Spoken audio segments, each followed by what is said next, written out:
Assalamualaikum warahmatullahi wabarakatuh. Waalaikumsalam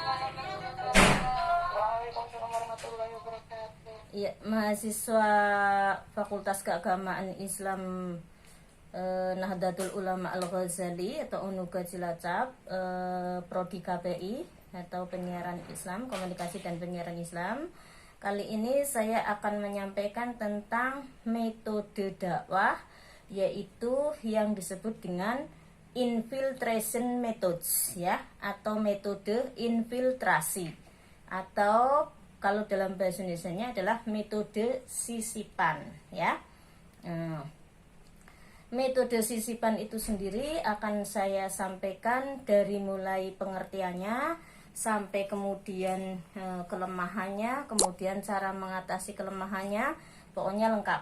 Nah, makanya Anda dengarkan dengan baik, Anda pahami dengan baik, karena ini adalah metode yang paling update untuk saat ini, ya.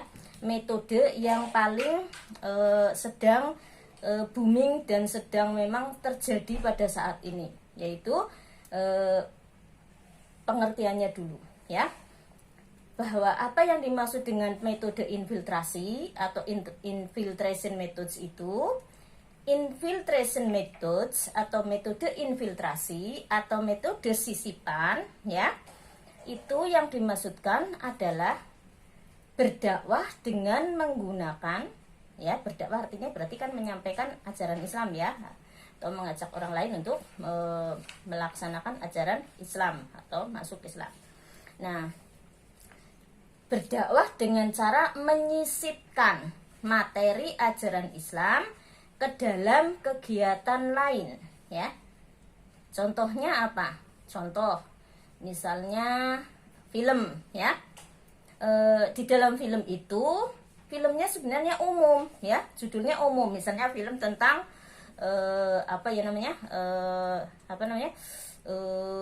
sejarah sejarah zaman dulu, ya, sejarah masuknya Belanda ke Indonesia gitu misalnya, atau sejarah pahlawan Indonesia gitu.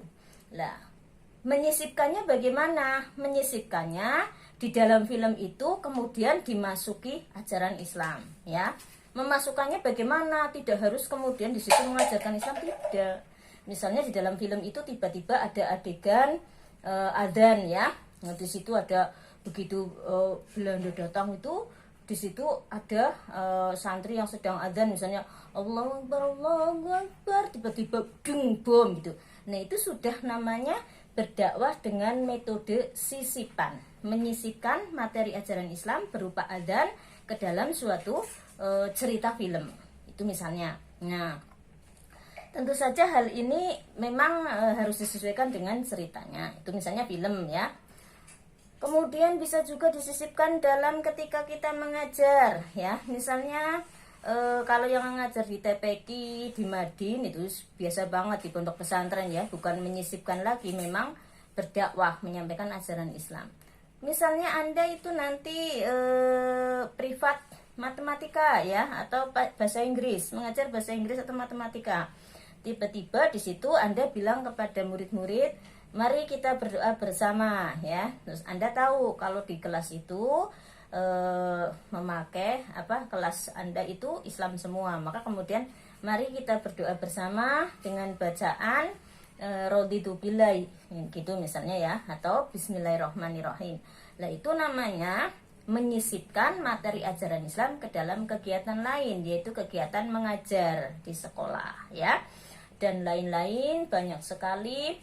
Bisa juga misalnya lagi pertemuan, ya, pertemuan rapat, ya, rapat kader politik gitu, ya, di PDI misalnya. Terus Anda tiba-tiba Assalamualaikum warahmatullahi wabarakatuh gitu. Tidak berdakwah secara materi kemudian menyampaikan ajaran Islam, tidak, tapi Anda masuknya itu memulai acaranya dengan kalimat ajaran Islam, Assalamualaikum warahmatullahi wabarakatuh. Kemudian malah ditambah Alhamdulillah wassalatu wassalamu rasulillah gitu. Tapi Anda niatkan sambil berdakwah. Nah, itu namanya juga sudah dakwah dengan infiltrasi methods atau dengan metode infiltrasi, menyisipkan materi ajaran Islam ke dalam kegiatan lain, ya itu. Tapi ya kalau Anda berniat berdakwah, kalau Anda cuma ngomong seperti itu tidak ada niat berdakwah, namanya juga belum berdakwah, ya. Namanya juga masih kebiasaan saja, ya. Itu pengertiannya. Pengertian infiltration method adalah berdakwah atau mengajak orang lain masuk Islam atau mengamalkan ajaran Islam demi kebahagiaan dunia dan akhirat dengan cara menyisipkan ajaran Islam ke dalam kegiatan-kegiatan lain. Titik. Itu pengertian infiltration method atau metode infiltrasi. Nah, contohnya tadi menyisipkan materi ajaran Islam ke dalam film, ke dalam sinetron, ke dalam drama, ya, ke dalam cerita novel, ke dalam WA, ya, banyak sekali infiltration methods tergantung kegiatan apa yang Anda sisipi, itu ya, itu pengertiannya. Nah, sudah mengerti semua pengertiannya. Sekarang poin yang kedua yang mau saya sampaikan, bagaimana sejarah perkembangan infiltration method ini, ya. Ada 4 fase di sini, ya. 4 fase yang saya analisa, ya. Artinya saya analisa itu memang ada pendapat dari pakar ilmu dakwah terdahulu, tapi saya tambahi, ya, yang pakar ilmu dakwah terdahulu hanya 2, saya tambahi lagi 2, ya. Yaitu pertama, di sini sejarah awal digunakannya infiltration method itu adalah yang pertama yang dilakukan oleh para pedagang dari Gujarat. Gujarat itu di mana? India, ya, Gujarat. Para pedagang di India. Nah, para pedagang di India awalnya ke Indonesia, masuk ke Indonesia dulu, ya, zaman penjajahan dulu ke sini itu adalah dalam rangka berdagang, ya. Tapi kemudian lama-lama di sini tidak hanya berdagang karena mereka itu Muslim. Kemudian di sini memiliki adat kebiasaan Muslim. Misalnya apa? Ayo Bu, kalau kalau mau murah baca dulu syahadat gitu, ya, nanti tak murahin gitu. Akhirnya itu dakwah, ya. Membaca syahadat sambil berdagang sambil menyuruh yang beli membaca syahadat supaya dimurahin, supaya nanti masuk Islam. Nah, itu yang sudah jelas seperti itu. Ada juga yang infiltration methodnya awal-awalnya itu tidak menyuruh, tapi hanya kebiasaan saja. Begitu sholat, waktunya sholat, nah di situ ada beberapa pedagang dari Gujarat. Yang satu disuruh adzan, ya, yang satu disuruh puji-pujian, yang satu qomat, yang lainnya terus berjamaah. Allahu Akbar, Allahu Akbar gitu, terus di situ sholat, ya. Setelah sholat pada waktu itu di Indonesia itu belum pada beragama Muslim, ya, tapi agama lain, ada kepercayaan, ada Hindu, ada Buddha, ada Kristen, ya, beragam. Karena memang tahap-tahap masuknya Islam itu, masuknya agama di Indonesia itu seperti itu, ya, seperti di negara-negara lain juga, ya, bermacam-macam. Nah, ketika itulah kemudian masyarakat Indonesia yang bermacam-macam kepercayaan dan agamanya itu melihat, oh itu sih sedang apa ya, kok ada gerakan-gerakan seperti itu, ada bacaan-bacaan seperti itu, kan gitu. Nah, kemudian dari situlah tahu, oh tanya, ya, itu ngapain? Itu sedang sholat. Sholat itu apa? Menyembah Tuhanku. Tuhan itu seperti apa? Ya seperti kalau di dalam agamamu itu adalah sembahyang gitu. Jadi sembahyang itu awalnya itu bukan umat Muslim yang menggunakan, ya. Yang menggunakan adalah masyarakat Indonesia yang menyembah, ada yang menyembah roh nenek moyang, ada yang menyembah pohon besar. Mereka itu mengatakan yang, ya, ada yang mengatakan yang widi, ya. Kalau agama apa itu Buddha apa, ya, yang widi. Terus ada yang mengatakan yang maha kuasa, ada yang mengatakan yang itu di situ adalah dewa dan semua. Dari situlah kemudian timbul kata sembahyang, menyembah sama yang apa, yang disembah itu. Ada yang mengatakan yang Widi, ada yang mengatakan yang Maha Kuasa, ada yang mengatakan yang apalagi banyak yang itu ya. Kalau kamu itu yang itu sayang itu ya gitu kan. Atau kalau saya itu diundang yang eyang ya kalau sudah punya tutupan gitu ya misalnya. Nah tapi kalau ini enggak, ini adalah Tuhan mereka yang mereka sembahyang, makanya bilangnya sembahyang. Nah Islam masuk itu ada sholat. Nah kemudian untuk mempermudah masyarakat yang waktu itu belum Islam, maka para wali ya termasuk di situ adalah pedagang budara itu mengatakan sembahyang. Itu lagi ngapain? Lagi sembahyang, maksudnya lagi sholat ya, supaya mereka itu mudah memahami itu ya. Contoh, jadi metode infiltration method yang pertama kali awalnya adalah dilakukan oleh pedagang Gujarat yang masuk ke Indonesia membawa Islam. Satu. Yang kedua, berikutnya setelah pedagang Gujarat itu di Indonesia itu lama ya, kemudian berkembang dari pedagang itulah kemudian menikah dengan orang Indonesia yang agamanya kadang ada yang Kristen, ada yang Hindu, ada yang Buddha, tapi masuk Islam dulu ya, syahadat dulu baru dinikahi. Nah setelah itu para wali di sini kemudian melakukan infiltration method, yaitu apa? Ya pada waktu misalnya keluarga mereka yang belum masuk Islam, karena yang masuk Islam biasanya istrinya dulu ya, yang lainnya keluarganya belum, melakukan sesaji misalnya ya untuk dewa-dewa mereka. Nah kemudian pada saat itulah yang tadi awalnya sesaji itu adalah memberikan makanan kepada roh ya atau kepada dewanya, lalu sama Wali Songo itu dibilangin, ini daripada makanannya busuk di sini terbuang, kita berikan yang hadir saja itu ya. Nah kita namakan sedekah gitu ya, sodakoh, dan yang ngomongnya sodakoh ya para wali. Ini namanya sodakoh, nanti akan lebih bermanfaat, nanti akan mendapatkan pahala banyak gitu. Lah orang Jawa nggak bisa ngomong sodakoh, ngomongnya sedekah ya.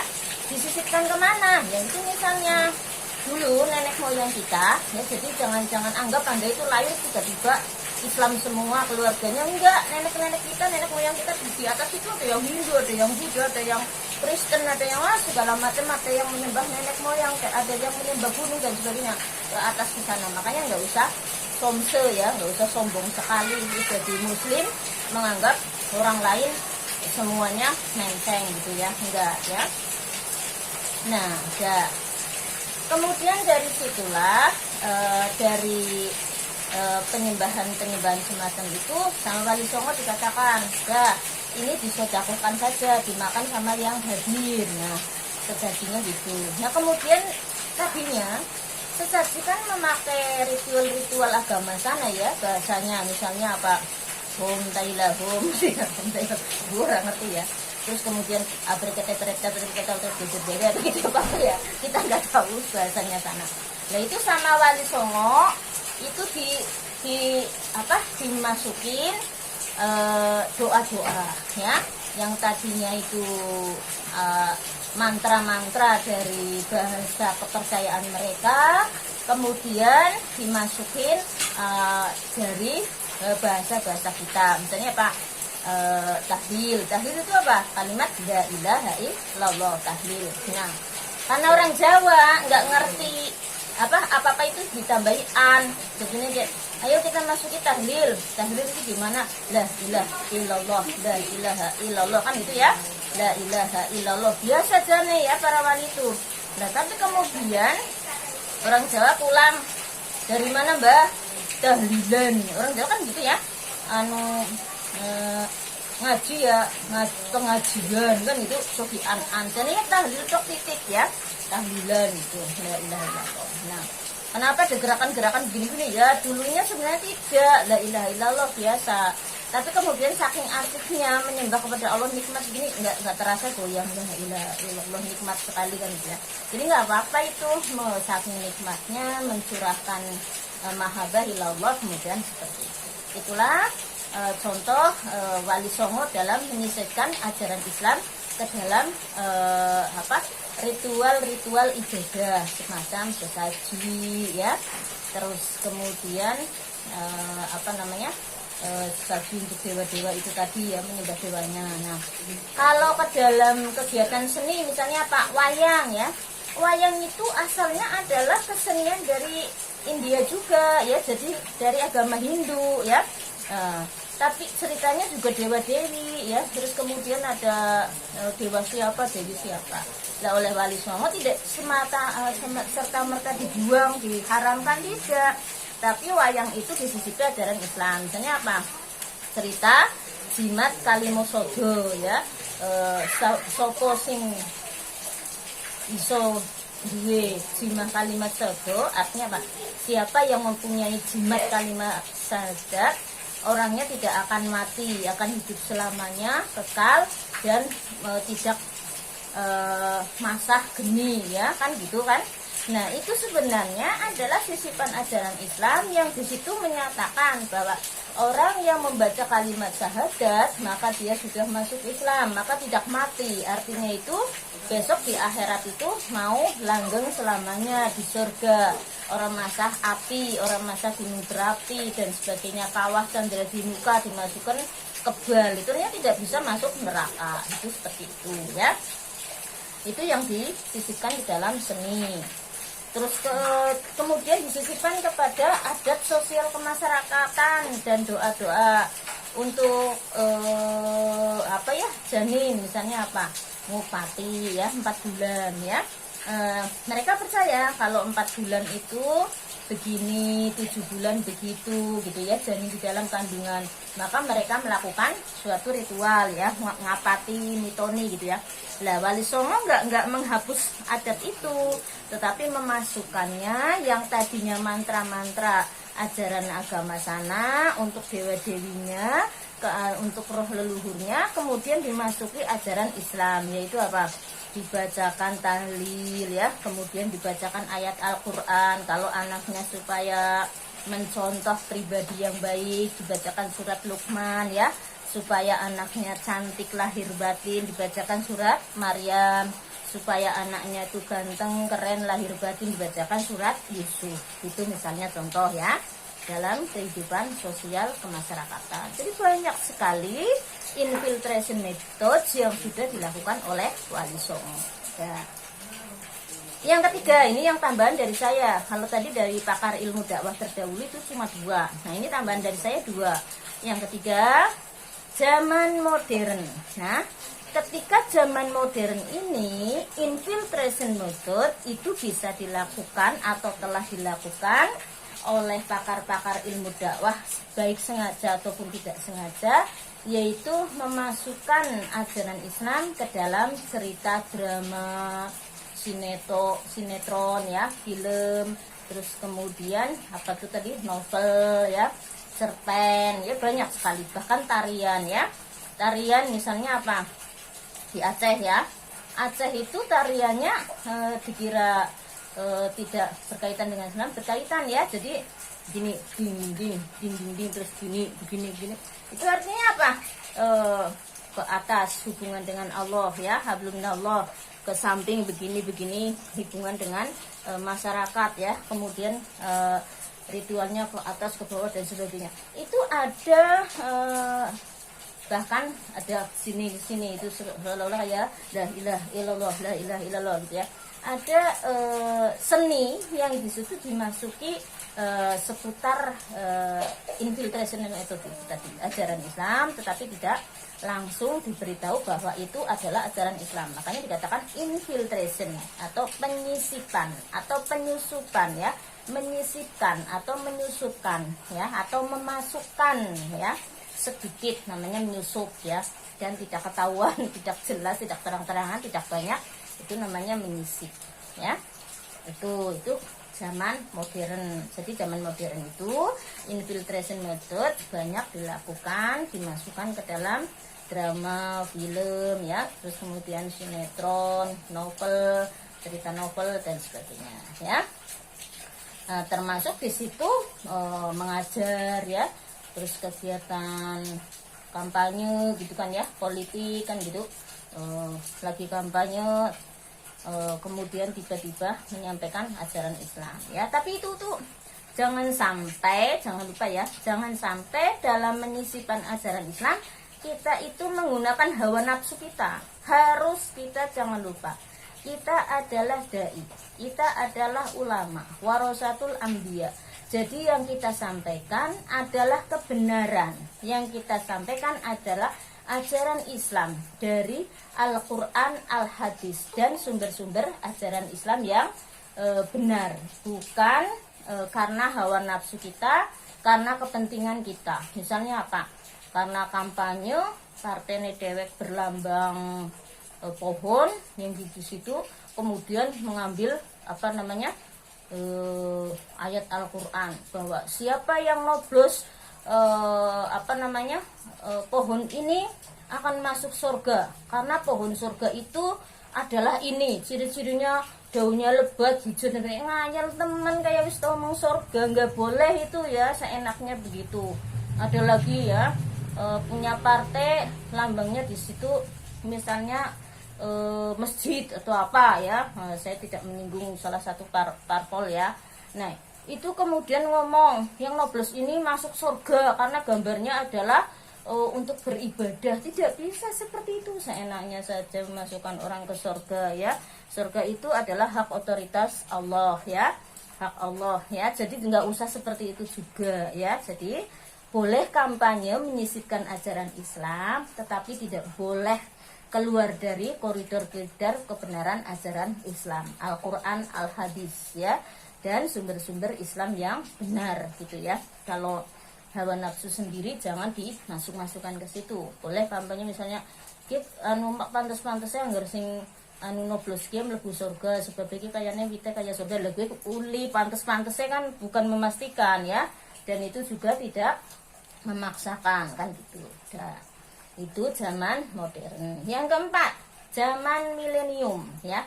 Nah makanya tadi saya bilang infiltration method ini adalah metode yang update. Nah ini update atau pada zamannya yang tepat, atau zaman yang sekarang kita laksanakan, atau zaman yang sedang kita hadapi, yang kita